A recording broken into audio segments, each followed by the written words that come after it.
Hello मेरे प्यारे बच्चों, उम्मीद है कि आप सभी बहुत अच्छे होंगे। तो आइए आज के सेशन में हम चर्चा करने वाले सर जो चैप्टर चल रहा था ना उसको आज फिनिश कर देते हैं, पूरी तरह से एंड करते हैं, पूरी तरह से खत्म करते हैं। जो चैप्टर हमारा था मोल कॉन्सेप्ट, क्योंकि मोल कॉन्सेप्ट जो चैप्टर है वो आपके क्या है, बहुत अच्छे चैप्टर है। और केमिस्ट्री का यूँ समझ जाओ, फिजिकल केमिस्ट्री का पहला चैप्टर या ऐसा चैप्टर है जो आपके कंपटीशन में जो क्वेश्चन आते हैं पूरे फिजिकल केमिस्ट्री में मिला के उसके वेटेज उसके साथ रहते हैं, उसके साथ जोड़ के देता है। तो इसलिए उस चैप्टर को पढ़ना बहुत जरूरी है। और आज हम जो चैप्टर बचा था, टॉपिक बचे हुए हैं, वो पूरी तरह से खत्म करेंगे। और आज का टॉपिक जो है वो बहुत इंपॉर्टेंट है, उसको हम बताते हैं आपको क्या क्या है। जरा ध्यान से सभी, सबसे पहले सभी लोगों का पांडे क्लासेस में ढेर सारा स्वागत एवं अभिनंदन करता हूँ। जल्दी से आना, देर मत करना, कॉपी पेन लेकर के आना, खाली हाथ आना नहीं है। आइए देखते हैं है क्या आज का सेशन। आज के सेशन में हम चर्चा करते हैं, जो चर्चा करने वाला चैप्टर है उसके बारे में बात करते हैं। सबसे पहले क्यों नहीं चल रहा है, सबसे पहले इसके बारे में बात करते हैं कि आज का जो टॉपिक है उसमें हम क्या क्या चर्चा करेंगे। सबसे पहले आपके सामने जो परसेंटेज था, यानी कि प्रतिशत था, वो चर्चा हो गया था, ठीक। या फिर वहीं से शुरू करते, क्योंकि कुछ बच्चे नहीं देख पाए थे, मुश्किल से 10 मिनट की वीडियो थी, इस वजह से फिर से। यानी कि आपका प्रतिशत संगठन, आपका पहला टॉपिक आपका चर्चा होगा आज, प्रतिशत संगठन। प्रतिशत संगठन, हाँ से सुनना, एग्जाम आ रहा है, अब आपका क्या है, यही रिवीजन होगा। प्रतिशत संगठन यानी कि percent composition, percent composition, composition, percent composition जो हमारा है उसके बारे में चर्चा करते हैं क्या होगा। दूसरी कहानी आप हम चर्चा करेंगे कि आज आज के टॉपिक में, उसके बाद स्टोइकोमेट्री यानी रस समीकरण मिति सिद्धांत, रस समीकरण मिति, समीकरण मिति, रस समीकरण मिति सिद्धांत या समस्याएं, ऐसा भी बोल सकते हैं, रस समीकरण मिति सिद्धांत। भाई समस्याएं, रस समीकरण मिति समस्याओं में चर्चा क्या क्या होगा, बहुत इंपॉर्टेंट टॉपिक यह है आपका। यानी स्टोइकोमेट्री प्रॉब्लम जो आपका है उसके बारे में बात करते हैं, ठीक। स्टोइकोमेट्री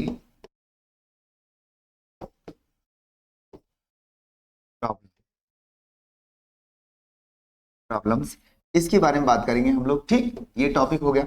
दूसरा टॉपिक आपके सामने क्या है, इसी से रिलेटेड बात आती है, जो भी चीजें इसके अंदर होगा, इसके अंदर हम बात करेंगे एलआर बात करेंगे, ठीक। यानी कि सीमांत अभिकर्मक, एलआर की चर्चा करेंगे। और फिर प्रोडक्ट का फॉर्मेशन देखेंगे, ठीक। प्रोडक्ट फॉर्मेशन, प्रोडक्ट फॉर्मेशन, कितना प्रोडक्ट कितनी मात्रा में बनता है उसके बारे में बात करते हैं। फिर इसी से जुड़ा हुआ टॉपिक आपका चर्चा करते हैं हम लोग, क्या है, परसेंटेज एल्ड या बोल सकते हो परसेंटेज प्योरिटी। सबसे पहले हम परसेंटेज एल्ड के बारे में बात करेंगे, इससे रिलेटेड है, हाँ। तो परसेंटेज यानी कि प्रतिशत लब्धि, प्रतिशत लब्धि या प्रतिशत प्राप्ति, ठीक। प्रतिशत प्राप्ति क्या बोल जाता है, प्राप्ति प्रतिशतता, दूसरी भाषा प्राप्ति प्रतिशतता, ये भी बोल दिया जाता है इसको प्रतिशतता, और इसको अंग्रेजी में बोलते हैं परसेंटेज एल्ड। इसके बारे में हम चर्चा करेंगे। देखो ध्यान से देखना, आज का टॉपिक जो बहुत ही इंपॉर्टेंट है, एकदम ध्यान से। दूसरी कहानी आपके सामने ये आती है कि सर इससे रिलेटेड और क्या टॉपिक है। इससे रिलेटेड आपका एक टॉपिक और है आपका, जो से आ जाता है परसेंटेज प्योरिटी, ठीक। वो भी आपका बहुत ज्यादा वेटेज है, आपका आईआईटी हो चाहे नीट का एग्जाम हो, उसमें आता है आपका परसेंटेज प्योरिटी, यानी कि प्रतिशत शुद्धता। प्रतिशत शुद्धता जो हमारी है वो है क्या, प्रतिशत शुद्धता, इसके बारे में बात करेंगे। प्रतिशत शुद्धता जो है उसे कहते हैं परसेंटेज प्योरिटी, परसेंटेज प्योरिटी। अब परसेंटेज प्योरिटी के टॉपिक जो हमारे हैं उनकी चर्चा कैसे करें, आइए इतने टॉपिक आज हम चर्चा करेंगे। बहुत इंपॉर्टेंट, ध्यान देना, जो बच्चा पढ़ा होगा थोड़ा बहुत उसके लिए रिवीजन की क्लास है। और अब एग्जाम करीब आ गया, आपका आईआईटी का फर्स्ट अटेम्प्ट आ ही गया है समझो इसी मंथ में, और नीट वालों का आ गया। तो इस समय अब रिवीजन क्लास चलेगी आपकी इस चैनल के माध्यम से। आपको क्या है, पूरी फिजिकल केमिस्ट्री का पूरी तरह से रिवीजन कराएंगे 100% आपका, और क्वेश्चन टॉपिक पूरी तरह से कवर होगा। तो आप पढ़े होंगे पूरे साल अगर, तो देखे होंगे कि सर ये टॉपिक के वेटेज कितने ज़्यादा होते हैं और ये टॉपिक कितना ज़्यादा इंपॉर्टेंट माना जाता है, कितना ज़्यादा महत्वपूर्ण माना जाता है। तो इस बात को ध्यान में रख करके इसी टॉपिक को चर्चा करते हैं और देखते हैं क्या होता है, कहाँ तक पहुँचते हैं। आइए सबसे पहले आप लोग सभी लोग इस बार स्क्रीनशॉट ले लो, उसके बाद चर्चा करते हैं, आगे चलते हैं। ठीक, चलो 1 2 3। ये पहला, हम सबसे पहले चर्चा करेंगे इसका अगला टॉपिक। आइए इसका अगला टॉपिक अगर हम चर्चा कर रहे हैं, हमारे पास ऐसा बैकग्राउंड, ऐसा बैकग्राउंड, ठीक, ज्यादा नहीं, फिलहाल अच्छा लगेगा। सबसे पहले चर्चा करते हैं इसी टॉपिक की, किसकी भैया, हमारे पास प्रतिशत संगठन की। किसकी? प्रतिशत संगठन की। जरा देखते हैं, सबसे पहले चर्चा करते हैं प्रतिशत संगठन। ध्यान से सुनना, प्रतिशत संगठन। प्रतिशत संगठन यानी कि परसेंट कंपोजिशन, परसेंट कंपोजिशन। ठीक, परसेंट कंपोजिशन जो हमारा है उसके बारे में बात करते हैं। सर प्रतिशत संगठन कैसे निकालेंगे, हम कैसे ज्ञात करेंगे, इसके बारे में हम बात करते हैं। आप लोग इसके पहले आप लोग पढ़े होंगे कि प्रतिशत संगठन होता क्या है। जैसे हम कहते हैं आपको कि कोई यौगिक है, उस यौगिक में ये तत्व कितनी मात्रा में पाया जाता है, तो आप कहोगे सर इसके बारे में हमको बाहर चाहिए, ये चाहिए, वो चाहिए। कुछ नहीं, आप ऐसा सोचोगे, लेकिन आपको मैं एक बेसिक चीज बता दूं कि जब आप 10th क्लास में थे या 12th क्लास में गए हैं, ठीक, जो बच्चे 12th पास हो गए उनकी बात कर रहे हैं, जो 10th पास हो गए उनकी बात कर रहे हैं, जो बच्चे अभी 11th में हैं, 12th में हैं, उनके लिए तो 10th पास करके आए ही होंगे, परसेंटेज बहुत निकाले होंगे। आपसे अगर कहा गया होगा कि इसमें कितनी प्रतिशत मात्रा है, या आपसे कहा गया होगा कि बताइए 10th क्लास में कितना परसेंट आप पाए थे, तो आप क्या करते थे? जो ऑब्टेन्ड मार्क था, ठीक, यानी कि जो प्राप्ति अंक था वो आप ऊपर रखे थे, टोटल अंक से क्या किए थे? डिवाइड किए थे और 100 से भाग गुणा कर दिए थे। ये किए थे ना, यानी कि जो अंक आप पाए थे और टोटल अंक जितना था उससे डिवाइड करके और क्या 100 से गुणा कर देते, यही परसेंटेज था। तो अगर आपसे सामने ऐसा बोल दिया जाए किसी तत्व की प्रतिशत मात्रा, तो आप साफ साफ खाली इतना बोलोगे कि यौगिक में तत्व की मात्रा और बटे पूरे यौगिक की मात्रा और गुणे 100, यही कहा जाता है। तो हम साफ साफ लिखेंगे सर, देखो आपके सामने, हाँ, यौगिक में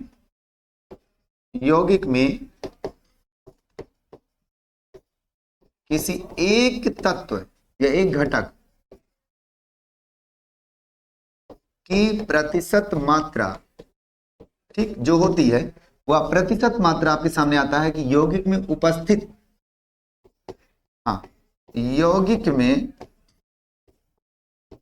उपस्थित घटक की मात्रा,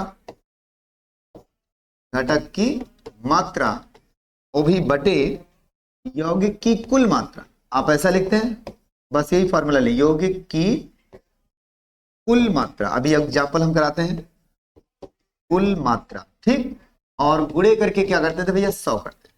ये मानिए इसी फॉर्मूले को लेकर के हम चर्चा करेंगे, ठीक, आगे चर्चा करते हैं। जरा देखना ध्यान से, इसी फॉर्मूले को लेकर के हम क्या चर्चा करने वाले हैं। जरा बात को गौर से सुनने की कोशिश करना और समझने की कोशिश करना। ये हमारे पास क्या है, किसी भी यौगिक में किसी एक तत्व का प्रतिशत संगठन जो होता है या प्रतिशत मात्रा जो होती है, वो ये बताता है कि उस यौगिक में वो तत्व कितनी मात्रा में उपस्थित है बटे टोटल यौगिक की मात्रा गुणे 100। ये बचपन की कहानी है, बस खाली बोलने का शैली अलग है, ठीक। आइए बात करते हैं सर, इस पर एग्जाम्पल एक करते हैं, छोटा सा एग्जाम्पल अगर हम करें तो क्या होगा, जरा देखते हैं, जरा देखते हैं। आओ भाई, तू ऐसे रहा,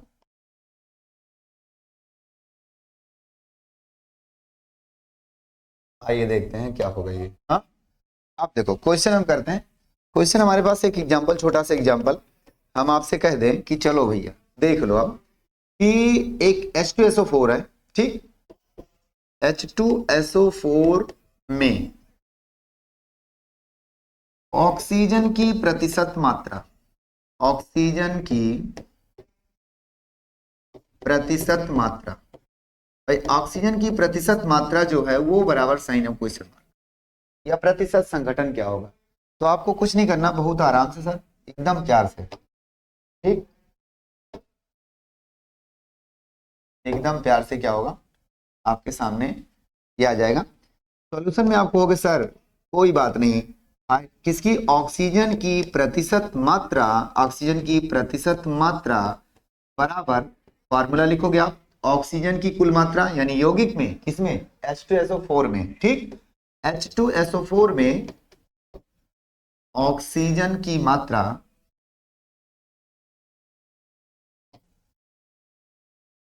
में ऑक्सीजन की मात्रा होल बाई H2SO4 की कुल मात्रा। मतलब आपको क्या है, उसका भार लिखना है, ध्यान देना, मात्रा की जगह पे गुणे, ठीक। ये हो गया। अब बात आती है इसके ऊपर सॉल्व करेंगे कैसे। सॉल्व ऐसे होगा कि ऑक्सीजन इसमें कितनी बार है, एक ऑक्सीजन परमाणु का भार होता है 16, 4 बार है तो 4 गुणे 16, चुपके से लिख दो ऐसे, 4 गुणे 16 टोटल हो गया। होल बाई टोटल कितना आता है? 98, ये आप जानते हैं।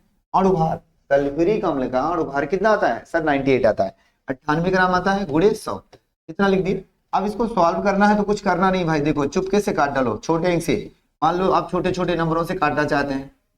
ये हो गया इतना, ये अप्रोक्सीमेट 2 बार में कटेगा सर, ऊपर 2 बचा और क्या है, ऊपर 16 बचा, ऊपर 2 बचा है, ठीक। यानी आपके सामने आ गया कितना, 2 गुणे 16 गुणे 2 क्या हो जाएगा, लगभग लगभग क्या है, 64%।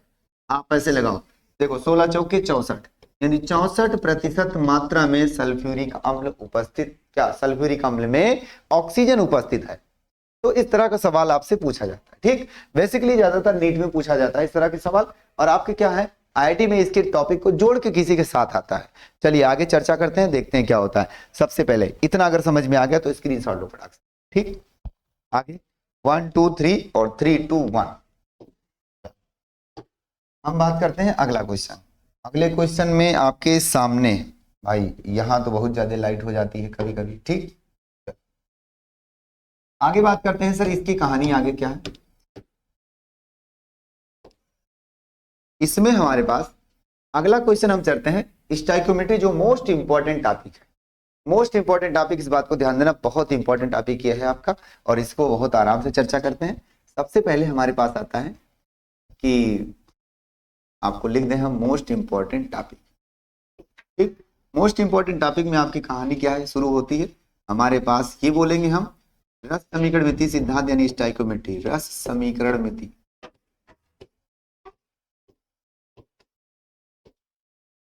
मिति समस्याएं, स्टाइकोमेट्री प्रॉब्लम, ठीक।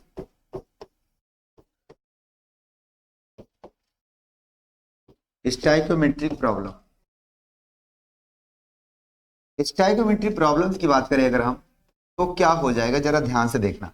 इसमें सबसे पहली कहानी जो होती है कि हमें यह चर्चा करना है कि भाई हमारे पास एक अभिकारक है, दूसरे अभिकारक के साथ मिलाया जाता है, कंपाउंड कितना बनेगा। इससे पहले आपको यह देखना कि कौन सा अभिकारक किसके साथ कितने टाइम तक क्रिया कर सकता है, या कितनी मात्रा में वो क्रिया कर सकता है, जिसको कहा जाता है कि ये पता करना आपको एलआर यानी सीमांत अभिकर्मक। इसके टॉपिक के अंतर्गत आपको सबसे पहले यही चर्चा करना है, सीमांत अभिकर्मक। लेकिन सीमांत अभिकर्मक से पहले हम आपको कुछ चीजें बता दें कि इस टॉपिक में सबसे पहले समीकरण को लिखना है, संतुलित रासायनिक समीकरण लिखना है, उसके बाद उस समीकरण के बारे में बोलना सीखना है कि कैसे हम इसको बोलेंगे, ठीक। आओ देखते हैं। इसमें हम आपको अपनी भाषा में लिख देते हैं कुछ चीजें, जैसे हम ये कह दें इसके अंतर्गत, इसके अंतर्गत, ठीक।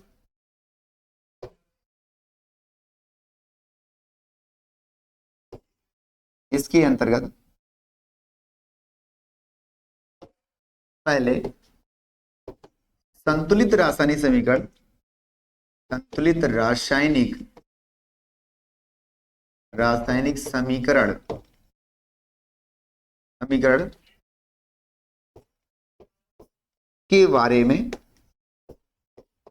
अध्ययन करना। मतलब देखो ये आपकी भाषा लिख रहे हैं, अध्ययन करना होगा। मतलब आपको ये लिखना है कि समीकरण के बारे में कैसे कैसे हम बोलेंगे। आइए चले हम उसको चर्चा करते हैं, सर क्या है जरा देखते हैं। एक तो ये बोर्ड काम नहीं कर रहा सही से लग रहा है, ऐसे रह जाएगा तब तो हो चुका फिर।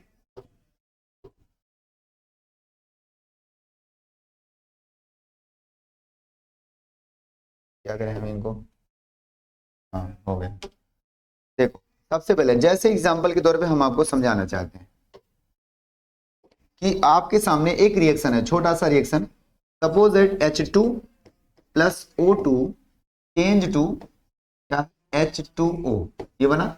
बैलेंस कर देंगे इसको, सबसे पहले ऑक्सीजन बैलेंस किया तो यहाँ हाइड्रोजन ज्यादा होगा तो 2 लगा दिया, ठीक। अब ये एक समीकरण है, ऐसा समीकरण है जो संतुलित समीकरण है, ठीक। अब इसके बारे में आपको बोलना है, यानी कि बैलेंस इक्वेशन हमारा है और इस बैलेंस इक्वेशन के बारे में आपको चर्चा करना है कि सर इसके बारे में हम बोल क्या सकते हैं।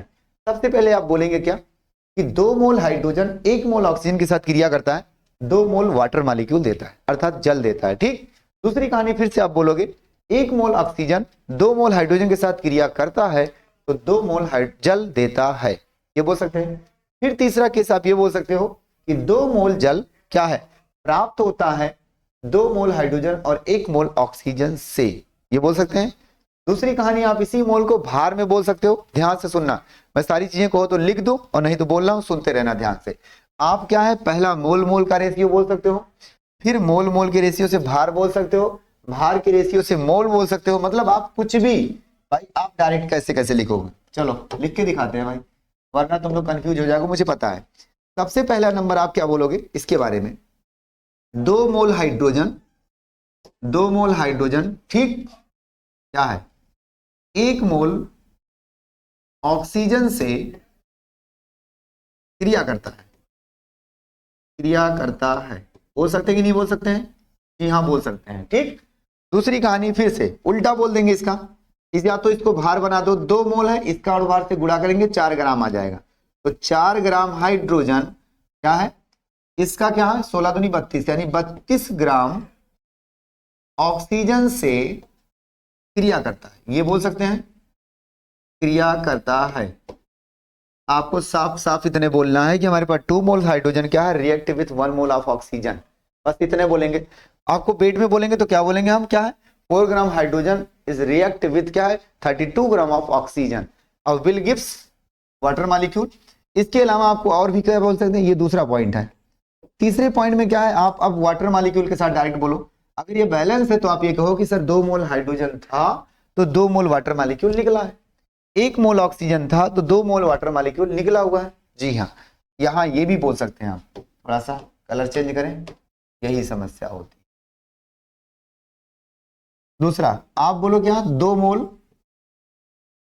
मोल H2 है ना से डायरेक्ट क्या बोलेंगे 2 मोल H2O ऑब्टेन्ड होता है, यानी प्राप्त होता है। तीसरा 1 मोल ऑक्सीजन से क्या है 2 मोल H2 प्राप्त होता है, H2O। इसी को आप वेट में भी बोल सकते हो, 2 मोल से इसका 18 ग्राम से क्रिया कर दो कि क्या हो जाएगा 36 ग्राम ऑफ H2O, यहां भी आप बोल सकते हो 36 ग्राम ऑफ H2O, ठीक। इतनी कहानी, मतलब कहने का यह है कि आपको इस रिएक्शन के बारे में बोलना सीखना है, और क्या बोलना, अपनी तरफ से कुछ नहीं बोलना है, आपके सामने जो लिखा हुआ है उसी को बोलना है, ठीक। भाई साफ साफ दिख रहा है सर, ये नंबर मॉलिक्यूल जो कोफिशिएंट हमारा गुणांक जो है वो 2 मोल लिखा है, 2 मोल हाइड्रोजन 1 मोल ऑक्सीजन से क्रिया करता है, सर 2 मोल जल देता है। इसको ग्राम में बदलेंगे तो हमको पहले पढ़ाया गया है कि सर अगर मोल पता है उसको भार में चेंज करना है तो उसके मॉलिक्यूलर वेट से यानी अणुभार से गुणा कर देते हैं। सर इसका अणुभार कितना आएगा 2 आएगा, 2 से गुणा होगा 4 होगा, 4 ग्राम हाइड्रोजन, इसका मोल 1 है, इसका अणुभार 32 आएगा, ठीक। तो 32 से गुणा करेंगे तो हमारे पास कितना हो जाएगा सर 32, यानी कि 32 ग्राम ही आएगा आपका ऑक्सीजन। तो आप ये भी बोल सकते हो कि 4 ग्राम हाइड्रोजन 32 ग्राम ऑक्सीजन के साथ क्रिया करता है तो 36 ग्राम जल देता है, आप ऐसा बोल दो, या 2 मोल जल देता है, ये भी बोल सकते हो। जी हाँ सर समझ में आ गया। अब अगर आपको समझ में आ गया तो मैं अब इससे रिलेटेड का LR बात करते हैं, यानी लिमिटिंग रिएजेंट सीमांत अभिकर्मक की। सीमांत अभिकर्मक है क्या, आओ देखते हैं। जी हाँ सर ये टॉपिक तो बहुत इंपॉर्टेंट है, चलें स्लाइड बदलते हैं, 1 2 3 और 3 2 1। हमारे पास लाइट की चिंता नहीं करना है, थोड़ा सा कम कर देंगे हम, ठीक। आगे सर अब बात करते हैं सबसे पहले इसी में सीमांत अभिकर्मक, अगर हमें लिखना आ गया है तो हम बात करते हैं सीमांत अभिकर्मक। सीमांत अभिकर्मक है क्या, सर नाम तो बहुत सुना सुना लग रहा है, ठीक। सीमांत अभिकर्मक जिसे बोलते हैं लिमिटिंग रिएजेंट,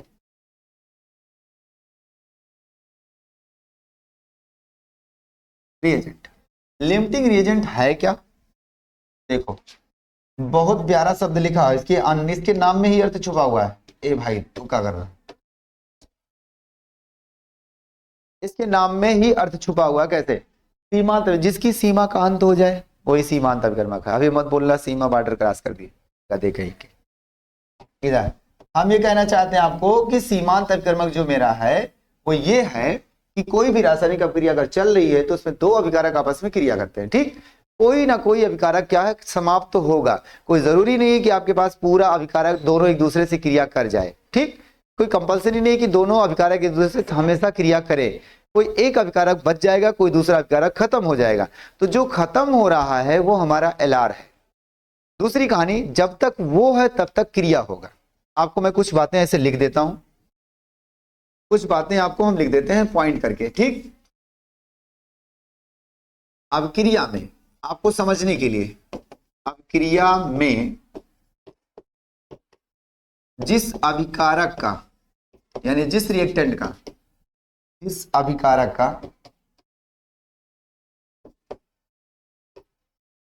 अभिकारक की मात्रा पहले समाप्त हो जाती है, ऐसे लिखा, हाँ समझने के लिए, पहले समाप्त हो जाती है, हो जाती है, ठीक? उसे सीमांत अभिकर्मक, ये आपके लिए लिख रहे हैं हम, बस एक बार देख लेना, बस अभिकर्मक कहते हैं, ठीक? दूसरी कहानी आपके सामने, इसी का दूसरा पॉइंट, दूसरा पॉइंट क्या होगा इसका? दूसरा पॉइंट, अगर वो अभिकारक समाप्त हो गया है तो अब क्रिया बंद हो जाएगी। यानी जब तक सीमांत अभिकर्मक है तब तक रिएक्शन चलेगा, नहीं तो नहीं चलेगा, ठीक? आप बोलेंगे क्या? जब तक, ये सब आपकी भाषा समझ लेंगे, जब तक अभिक्रिया में एलआर है तब तक अभिक्रिया चलेगी, यानी अभिक्रिया प्रोसीड होगी, ध्यान देना, तब तक अभिक्रिया चलेगी। तब बहुत सिंपल भाषा है, एक बार समझ जाओगे हो जाएगा। अब ये बताओ, अभिक्रिया अगर जब तक चल रही तब तक प्रोडक्ट बन रहा है, ये तो पता है सर। हाँ, जब तक अभिक्रिया चलेगी तब तक प्रोडक्ट का है फॉर्मेशन होगा, यानी जब तक अभिक्रिया चलेगी तब तक उत्पाद बनेगा, और अभिक्रिया चलना बंद हो जाएगी तो क्या उत्पाद बनेगा? नहीं सर, ये तो हर कोई जानता है सर, अभिक्रिया जब तक चलती है तब तक उत्पाद बनेगा, और अभिक्रिया चलना बंद हो जाएगी तो उत्पाद बनना बंद हो जाएगा। अब आप सोच सकते हो कि सर जब तक एलआर है तब तक रिएक्शन चला, मतलब जब तक एलआर है तब तक प्रोडक्ट बनेगा, ठीक? यानी प्रोडक्ट जो बन रहा है, जो उत्पाद बन रहा है, वो उत्पाद की मात्रा एलआर की मात्रा पर डिपेंड है, क्योंकि जब तक एलआर है तब तक रिएक्शन प्रोसीड होगी, और जब तक रिएक्शन प्रोसीड होगा तब तक वो प्रोडक्ट बनेगा। रिएक्शन चलना बंद, प्रोडक्ट बनना बंद। इसका मतलब सर एलआर जब तक है तब तक अभिक्रिया चलेगी, और एलआर जब तक है तब तक उत्पाद बनेगा। इसका मतलब उत्पाद की मात्रा जो होती है ना, वह एलआर की मात्रा पर डिपेंड करती है, यानी सीमांत अभिकर्मक के ऊपर निर्भर करती है। आप ये भी बोल सकते हो तीसरे पॉइंट में, सब समझने के लिए लिख रहे हैं, बाकी आप क्वेश्चन लगाएंगे धड़ल्ले से एकदम, कोई रुकेगा नहीं। यानी अब कह सकते हैं कि उत्पाद जब तक सीमांत अभिकर्मक है तब तक उत्पाद बनेगा, जब तक सीमांत अभिकर्मक है तब तक उत्पाद बनेगा, ठीक? उत्पाद बनेगा, बस इतना बोलना है और कुछ नहीं। यानी आप इसके बारे में आप कुछ भी बोल सकते हो घुमा फिरा करके, भाई उत्पाद की मात्रा सीमांत अभिकर्मक की मात्रा पर निर्भर करती है। जी हाँ सर, समझ में आ गया। फिर से एक बार हम बताते हैं आपको, सुनना ध्यान से, कुछ इसकी थ्योरी के ऊपर विशेष नहीं करना, आपको लिख दिया हूं समझाने के लिए कि आप जब स्क्रीनशॉट डालोगे, कॉपी में नोट कर लोगे, तो आपको क्वेश्चन लगाते समय आपको दिक्कत नहीं होगी। क्योंकि क्या ज्यादातर लोग ऐसे बोल दिया जाता है फिर क्वेश्चन लगाना शुरू करते हैं। हम क्वेश्चन नहीं, हम आपको क्या फील कराएंगे, पहले पूरी तरह से आपको एकदम महसूस होना चाहिए कि हाँ सर ये वास्तव में होता है। भाई आपको पता है कि कोई भी उत्पाद अगर बन रहा है, दो लोग आपस में क्रिया जब तक करेंगे तब तक उत्पाद बनेगा, और अगर उनमें से कोई खत्म हुआ तो उत्पाद बनना बंद। जैसे एग्जांपल हम आपको देते हैं कि रिसाइकलिंग अगर होता है, कोई रेसलिंग होता है, जैसे दो लोगों में अगर मान लो लड़ाई हो रही है, तो एक जीतेगा कब? जब दूसरा हारेगा। ये होता है ना भाई, लड़ाई बंद कब होगी? जब कोई एक हार जाएगा।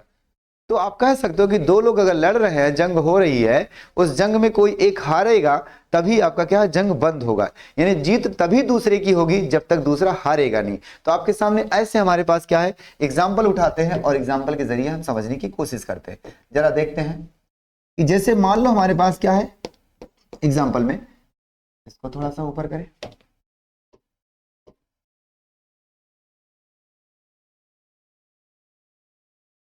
इसमें मान लो ए और प्लस बी चेंज टू सी बन रहा है। इसके 2 मोल है, ठीक, इसके क्या है 3 मोल है। अब हमारे पास क्या ये अभिक्रिया संतुष्ट है, इसके 2 मोल बन रहे हैं, सपोज दैट 2 मोल बनते हैं। अब आपके सामने हम बोल रहे हैं कि सर ये अभिक्रिया जो चल रही है, ये दोनों आपस में क्रिया कर रहे हैं, कोई जरूरी नहीं कि पूरा पूरा 3 मोल क्रिया कर जाएगा। अब आप ऐसे कह सकते हो सर ये कम है, ये ज्यादा है, तो ये जब तक है तब तक क्रिया करेगा, यानी इसका 2 मोल खाली इसके 2 मोल से क्रिया करते करते समाप्त हो जाएगा। जब तक ये है तब तक दोनों क्रिया कर रहे हैं और तब तक हमारा ये प्रोडक्ट बन रहा है, ठीक। तो और जैसे ये समाप्त हुआ वैसे रिएक्शन करना बंद। क्यों बंद होगा? क्योंकि भाई जब ये खत्म हो जाएगा ये, तो ये किसके साथ रिएक्शन करेगा? किसी के साथ नहीं करेगा, आराम से क्या प्रोडक्ट में बदल गया, ठीक। तो आप कह सकते हो कि ये हमारा जो, हाँ, इस केस में जो ए है वो एलआर का काम किया। ये एलआर हमारा क्या, सीमांत अभिकर्मक।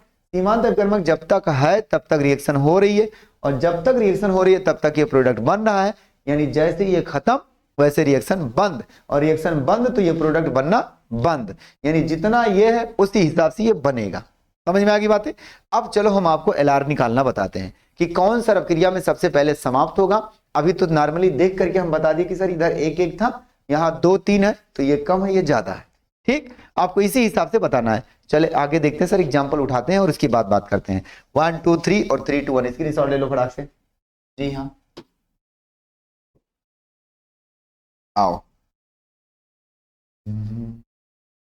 देखो एग्जाम्पल अगर उठाए हम, तो हमारे पास एग्जाम्पल जो होगा सबसे अच्छा एग्जाम्पल आपके सामने H2 और प्लस N2 ये है, चेंज टू, भाई ये तो रिवर्सिबल रिएक्शन, कोई दिक्कत नहीं, NH2 सॉरी NH3 अमोनिया वाला।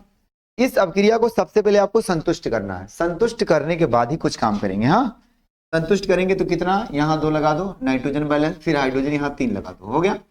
अब मान लो ये कुछ चीजें दिया हुआ, हम आपको दे देते हैं गिवन दैट कुछ दिया है। इसके पास कितना मोल दे दिया, मान लो इसका 4 मोल दे दिया है, ठीक। इसका कितना दे दिया है, सपोज दैट इसके 8 मोल दे दिए हैं, और आपसे पूछ रहा है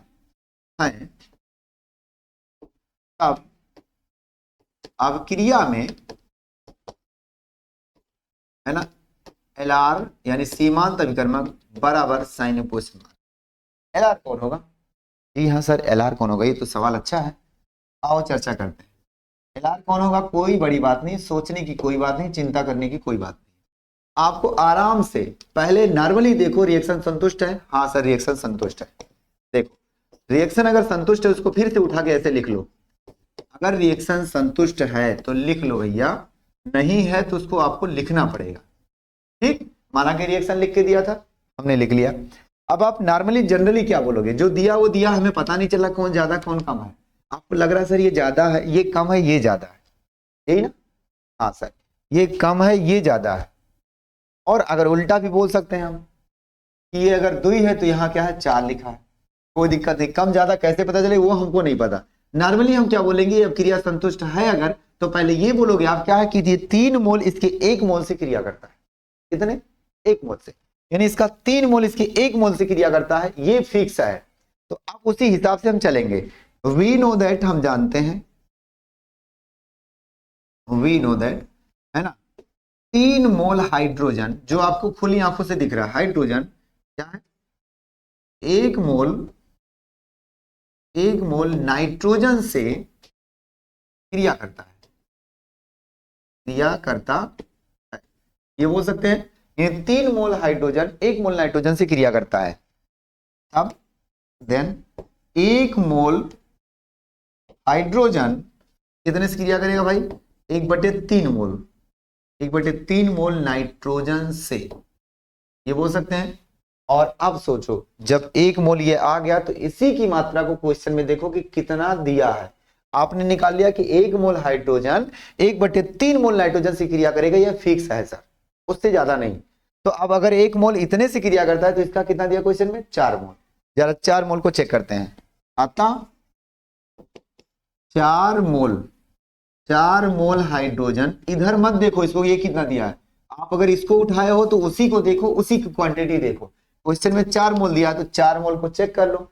जब 1 मोल का इतना तो 4 मोल का 4 गुना हो जाएगा, होगा कि नहीं होगा? जी हाँ। 4 मोल हाइड्रोजन क्या है सर, 1/3 गुणे 4 मोल N2 से क्रिया करेगा। जरा N2 से क्रिया करेगा तो कितना आएगा, जरा देखते हैं।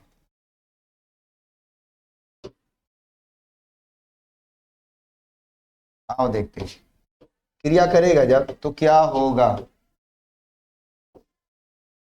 सॉल्व करेंगे हमारे पास तो कितना आ जाएगा भाई, बहुत सिंपल है सर, एकदम सिंपल। 4/3, ओहो 3 हाँ 1.33 जो भी होगा मोल N2 से क्रिया करेगा। अब आप सोचो कि अगर 4 मोल हाइड्रोजन है तो नाइट्रोजन का केवल कितना चाहिए, कितना चाहिए, 1.33 मोल। और हमारे पास दिया कितना है क्वेश्चन में, 8 मोल। तो ज्यादा है कि नहीं है ये सर, ज्यादा है। यानी कि ये समाप्त हो जाएगा इसकी केवल 1.33 मोल से। यानी कि हाइड्रोजन जो है 4 मोल पूरा पूरा अगर क्रिया करेगा तो नाइट्रोजन की केवल 1.33 मोल से ही क्रिया करेगा, उससे ज्यादा क्रिया नहीं करेगा। क्वेश्चन में अब नजर डालो कि सर ये 4 मोल दिया, ये है 8 मोल, ये कम है सर, मतलब ये ज्यादा है, ये कम है, ये समाप्त होगा पहले, ये समाप्त नहीं होगा। तो हम कह सकते हैं कि जो समाप्त होता है वही तो एलआर है। जी हाँ। अतः आप क्या बोलेंगे, अतः इस अभिक्रिया में ठीक एलआर बराबर कौन हो जाएगा, हाइड्रोजन। ओहो इतना सिंपल। हाँ सर, लेकिन अब आपको सवाल में बदलता हो कि पूछेगा कितना बचा है, तो क्या करोगे भाई, जो क्रिया कर लिया वो तो क्रिया कर लिया, जो नहीं क्रिया किया वही बच गया। आओ अगले क्वेश्चन में चर्चा करते हैं। इतनी बातें समझ में आई आपको? ठीक है, ध्यान से सुनना, जल्दबाजी नहीं। 1 2 3 और 3 2 1, ठीक है। अगला क्वेश्चन अगली स्लाइड में।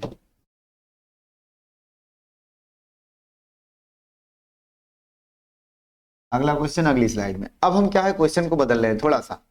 आपके सामने हम बोल रहे हैं क्या, 10 ग्राम हाइड्रोजन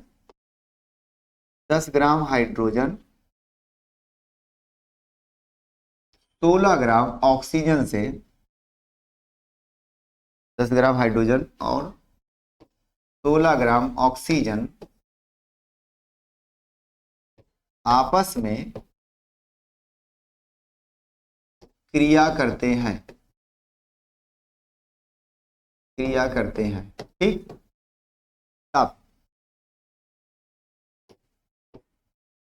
तब अपक्रिया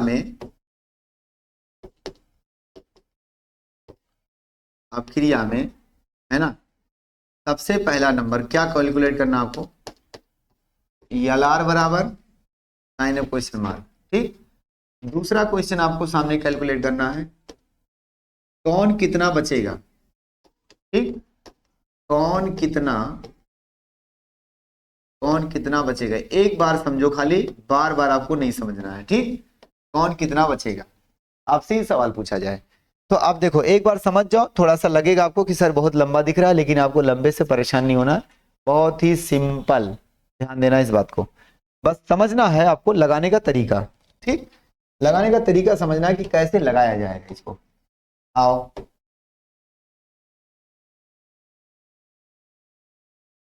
चलो देखते हैं सॉल्यूशन में। सबसे पहले आपको करना क्या है, इसका रिएक्शन लिख लेना है तुरंत रिएक्शन अगर लिखोगे तो क्या होगा, देखो हाइड्रोजन की क्रिया होगी ऑक्सीजन के साथ भैया, चेंज टू क्या बनेगा, पानी बन जाएगा। और पानी बन जाएगा तो इसको बैलेंस करो, पहले यहाँ दो लगा दो, ठीक, और यहाँ दो लगा दो, हो गया। ये रिएक्शन बहुत पहले से सीखी हुई है।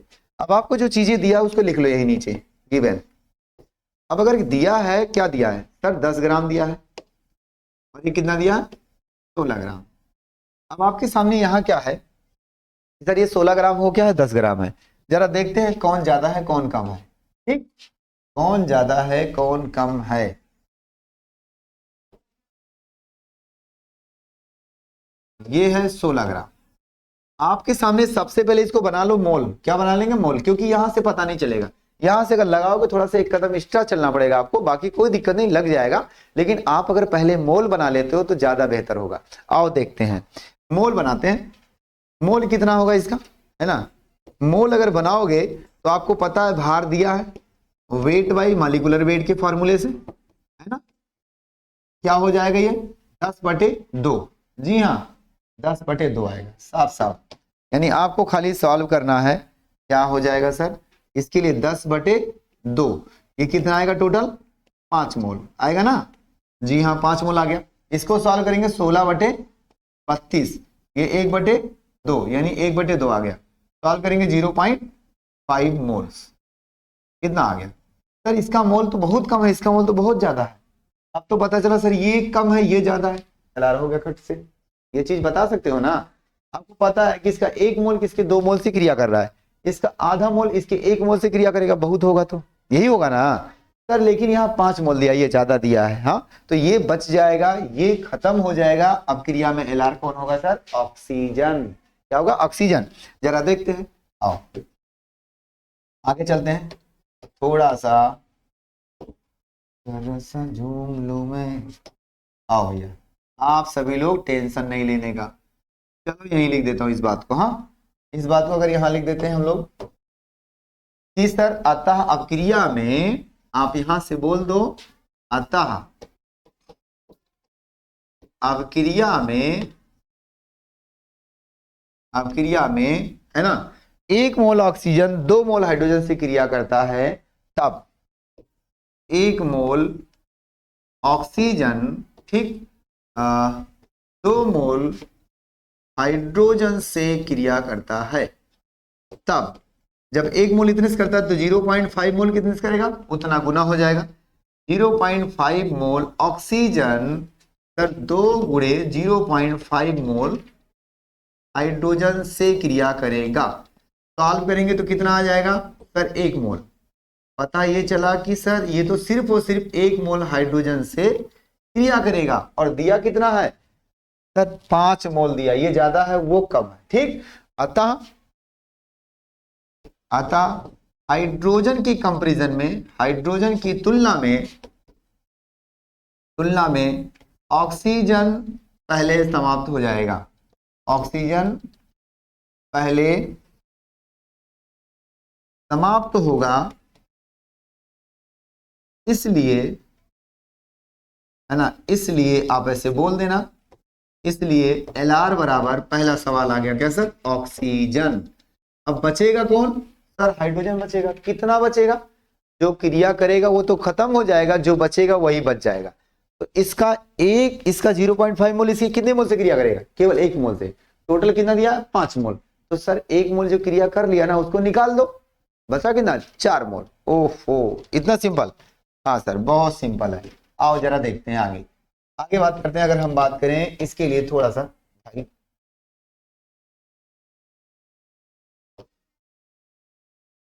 यहां से हम ये बोलेंगे अतः हाइड्रोजन की बची हुई मात्रा,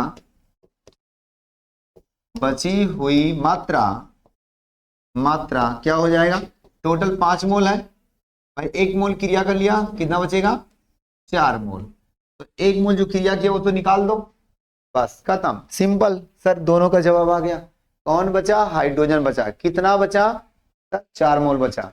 ऑक्सीजन हमारा क्या है, एलआर है। क्यों एलआर है, क्योंकि उसकी क्या है, बहुत कम मोल है हाइड्रोजन की तुलना में, बस खत्म। समझ में आ गया। अब हम आपको प्रोडक्ट की तरफ ले चलते हैं। अगर एलआर आपको निकालना आ जाए तो हम प्रोडक्ट की तरफ ले चलते हैं कि प्रोडक्ट कैसे निकालेंगे। तब देखो एग्जाम्पल के जरिए इसमें ज्यादा क्लियर होगा। अगर आपको समझ में आ गया तो बहुत अच्छी बात है। 1 2 3 और 3 2 1, फिर इसको जोड़ेंगे हम दूसरे टॉपिक पर। चले, जी हाँ, अगली स्लाइड, 7वां नंबर स्लाइड आपके सामने है, और इसके बारे में देखते हैं क्या करेंगे हम।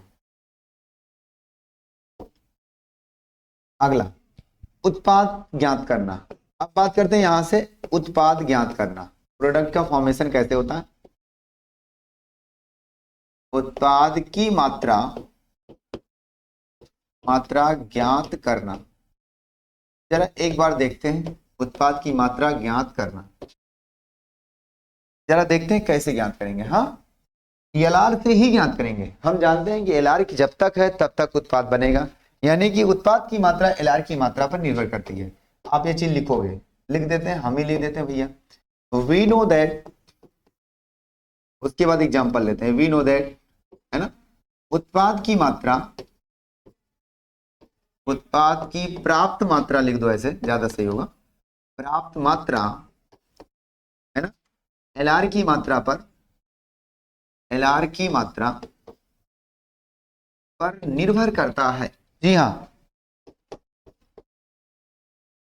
निर्भर करता है, बस इस पर निर्भर करता है। जैसे सर, जैसे एग्जांपल दीजिए, ज्यादा समझ में आएगा। हाँ, जैसे जैसे हम बोल दें कि 2 मोल HCl, ठीक, कामा 4 मोल NaOH के साथ,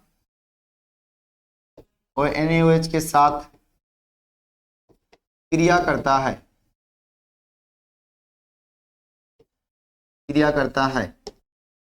तब NaCl कितना प्राप्त होगा? NaCl कितना प्राप्त होगा? छोटा सा सवाल, ठीक, कितना प्राप्त होगा? अब आपसे सवाल अगर पूछ लिया कि सर NaCl कितना प्राप्त होगा, कुछ नहीं सर, बहुत सिंपल है। एक काम करो, पहले प्यार से इसका क्या है, रिएक्शन लिख दो। हाँ, यानी HCl क्रिया कर रहा है किसके साथ सर? NaOH के साथ। सोडियम हाइड्रोक्साइड के साथ क्या, हाइड्रोक्लोरिक एसिड क्रिया कर रहा है, और कितनी मात्रा, वो भी मात्रा लिखी हुई है, कोई दिक्कत नहीं। चलो लिखते हैं HCl प्लस NaOH लिख देंगे। हाँ सर, इसका रिएक्शन तो हमें पता है सर, ये एसिड बेस रिएक्शन है, न्यूट्रलाइजेशन रिएक्शन है, सॉल्ट का फॉर्मेशन होता है सर, NaCl बनेगा, पानी बनेगा। सिंपल है, कक्षा 10 में पढ़े थे, बिल्कुल, बस लगाने का तरीका देखना है आपको। तो क्या बन जाएगा सर, NaCl और प्लस क्या बन जाएगा, H2O। इस रिएक्शन को लिखने के बाद बिना कुछ सोचे समझे आप इसको पहले बैलेंस कर दो।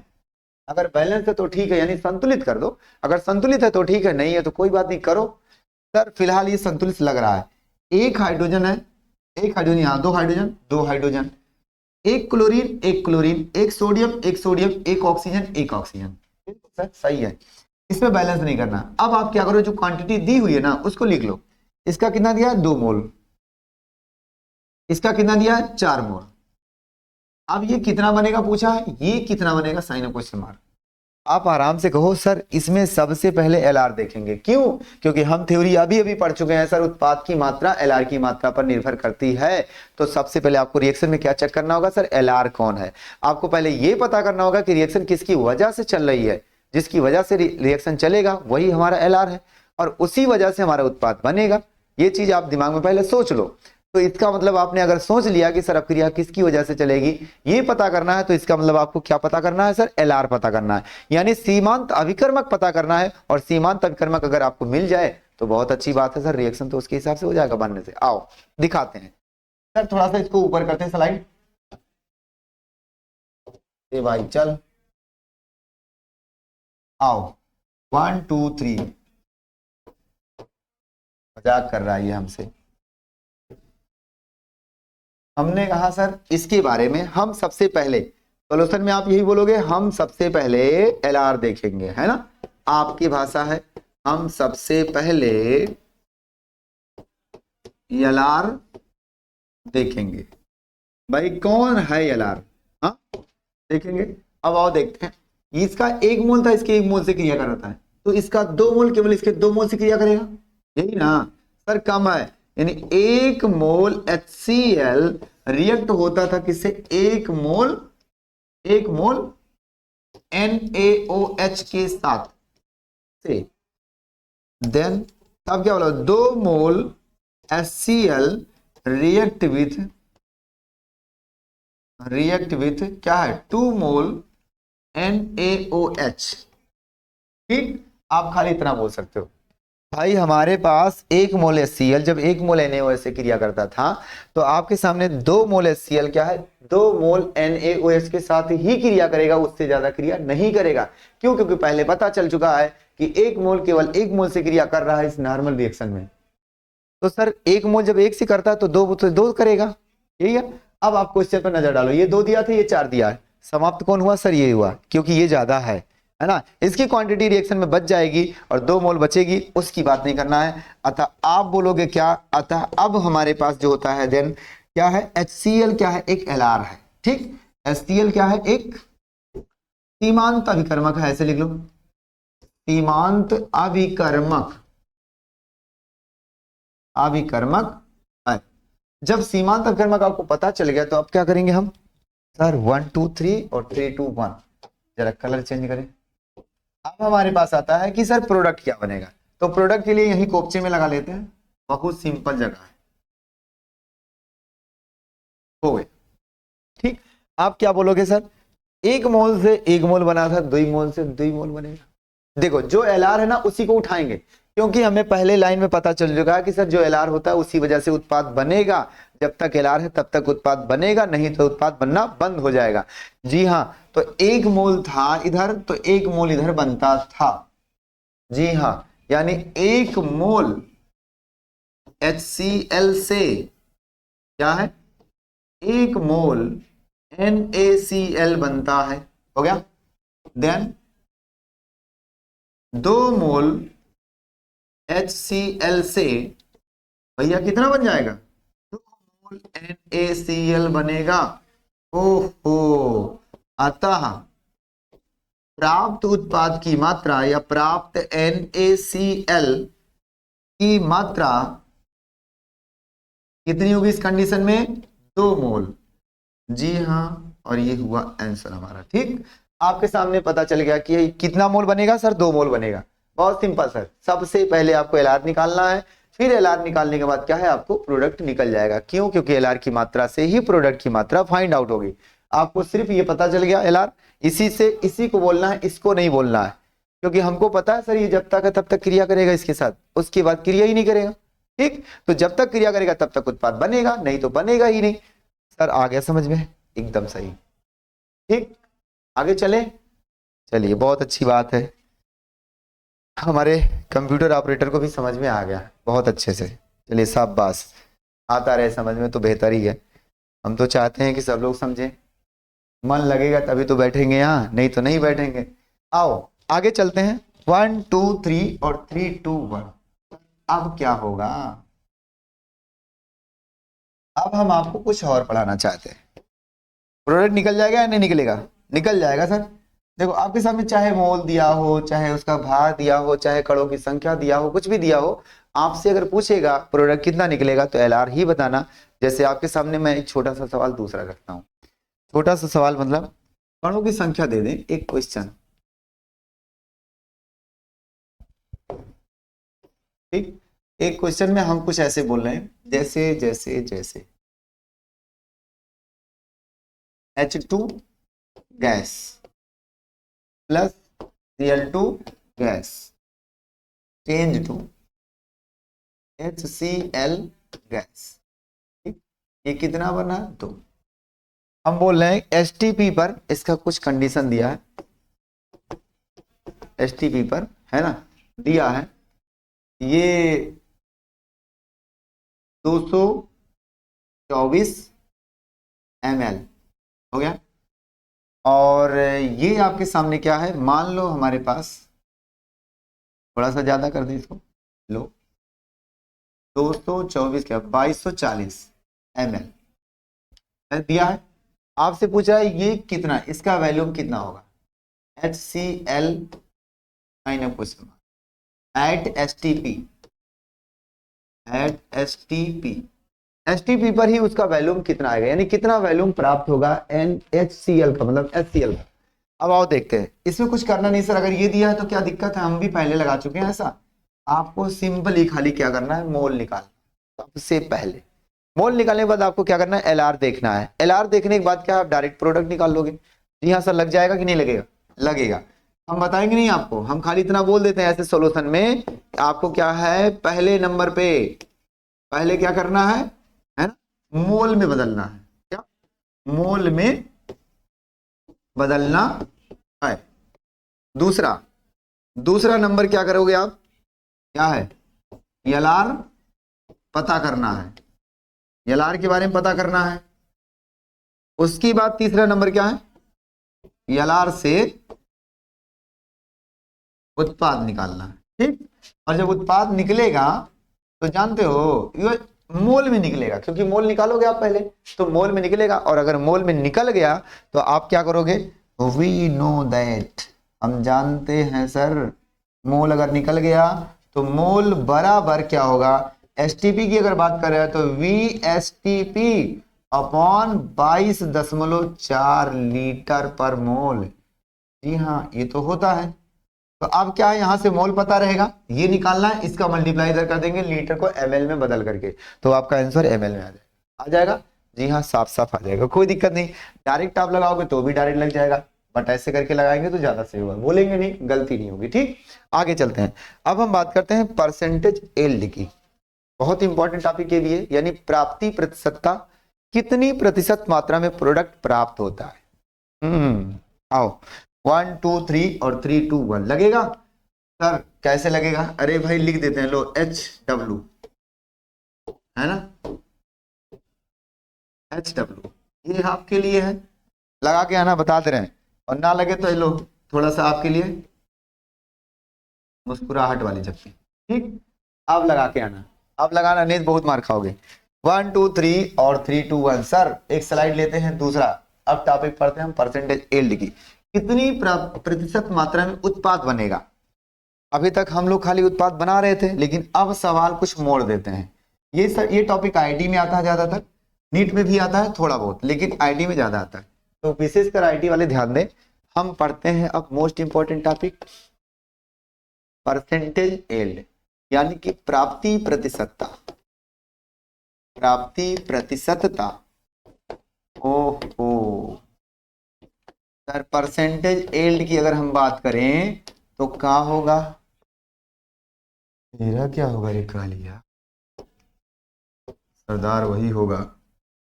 देखो आपके सामने परसेंटेज यील्ड है क्या, इसके बारे में आपको थोड़ा सा फार्मूला देखना कि भाई आपसे मान लो क्वेश्चन कह दिया कि भाई ये बनना है